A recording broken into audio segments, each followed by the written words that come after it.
เราจะรู้ได้แนวใดว่าประกันที่เราถืออยู่แม่นประกันประเภทใดง่ายๆเลยก็คือ1มาแม่น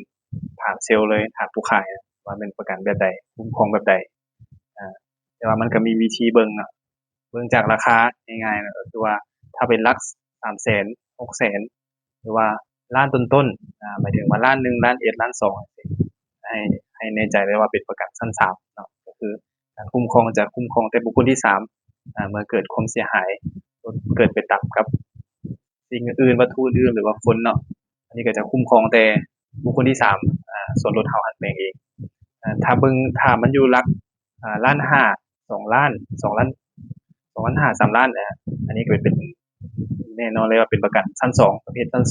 2การคุ้มครองก็จะคุ้มครองแบบทั้ง2ฝ่ายก็ต่อเมื่อว่าเราตามกับรถที่แล่นโดยเครื่องจักรนํกันเช่นว่าตามรถจักรขึ้นไปรถใหญ่บ่จังซี่ถ้าว่าเราเป็นฝ่ายผิดเนาะก็จะคุ้มครองให้ทั้ง2ฝ่ายถ้าว่าไปตามกับคนตามกับกำแพงจังซี่ต้นไม้บ่จังซี่ก็จะคุ้มครองให้แต่บุคคลที่3เนาะก็จะประกันก็จะจ่ายแต่บุคคลที่3ส่วนรถเราหั้นได้แปลงเองส่วนประกันชั้น1เดะ